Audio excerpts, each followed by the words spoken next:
So how often do you practice an engine out in your regular proficiency flying? So on this installment of Proficiency Flying Maneuvers, we're going to look at taking an engine out all the way to landing.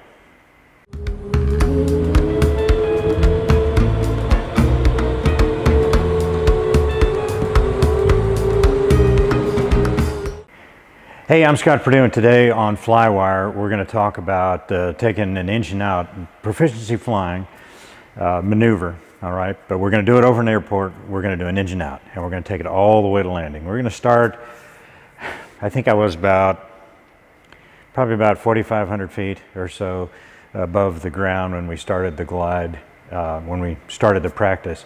But we went through the whole procedure, you know, kind of slowly, not real fast. I mean, you don't necessarily have to be in a huge hurry to do this. You just want to get into a pattern so you cover all the bases. So the first thing you want to do is establish a glide, point towards a place where you can land. You can pick a place out, and then try to troubleshoot the engine in as much as that you're going to give it a shot to get it restarted. If it doesn't work, forget it.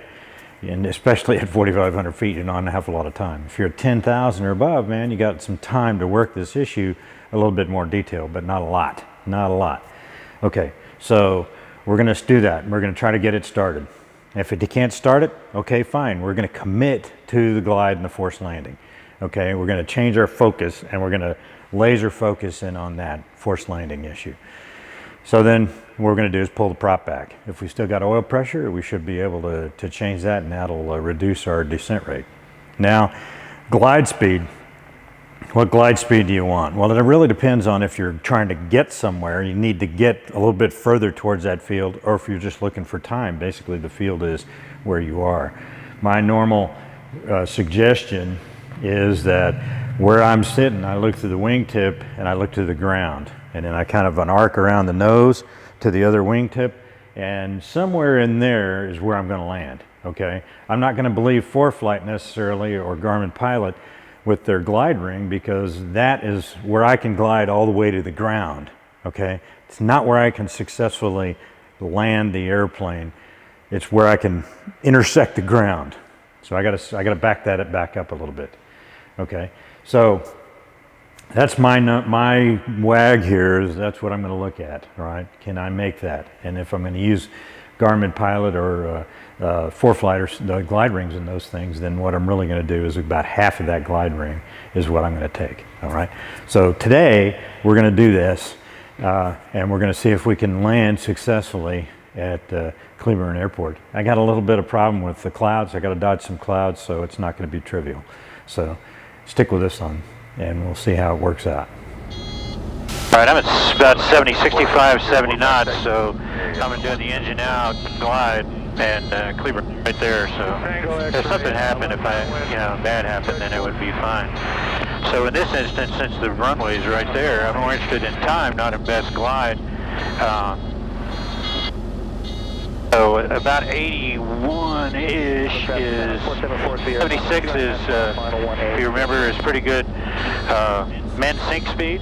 That's kind of what I'm looking at. 81's the emergency approach speed. Although that's for the A36, not for the F-33C. But it works, so that's a good glide speed right now. And our descent rate is about 1,000 feet per minute at about 81, 82 knots, and it's just about level, pitch level. So if we pull the prop out,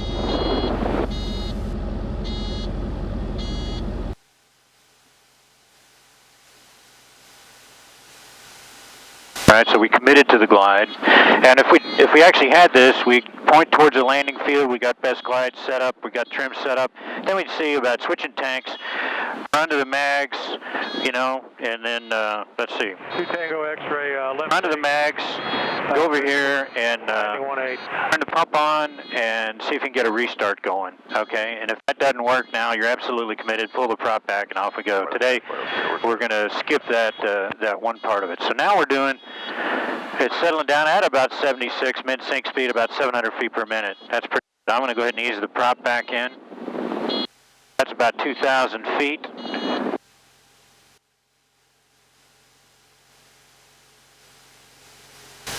puts us in high key pretty good. We're at 2500 AGL. 64 traffic, Bonanza 66 Delta at Gray, and entering downwind, left downwind at Bridgeport.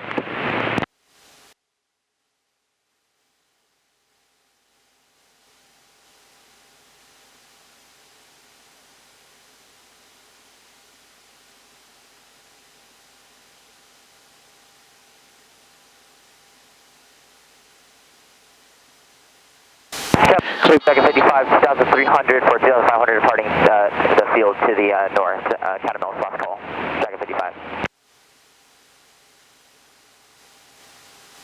Cleburne traffic, Bonanza 33 Charlie is a 45 entry for downwind, right downwind 15, Cleburne.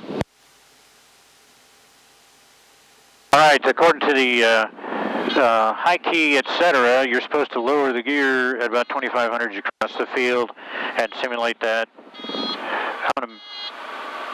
Since we're actually here and it's all working out pretty good, I'm going to hold this 81 and we're going to go ahead and start the turn. Here, don't stretch the glide. There's a big tendency to do that, even if you know not to do it, but I'm not going to add gear yet. Cleburne traffic, Bonanza 33 Charlie is a right base, 15, Cleburne. Halfway through the turn, this turn I'll put the gear down. Okay, my descent's going to really pick up here.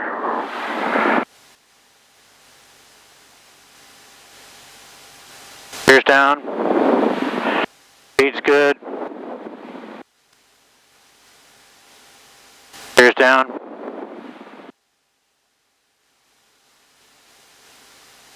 And sync.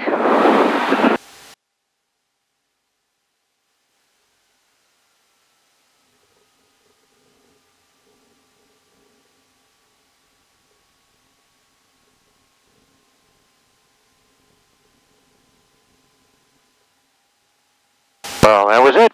There's a engine out practice. That 2500 AGL is for maneuvering, and that's what we did over here on the side. Well, there you have it. The engine out practice all the way from kind of a medium, sort of low cruise altitude to landing. We were fortunate we had paved runway, and my nickel on the grass to you is that you put the gear down and land with the gear down if you're landing on a paved surface, a prepared surface. If you're just landing on a field or something like that, don't use the gear.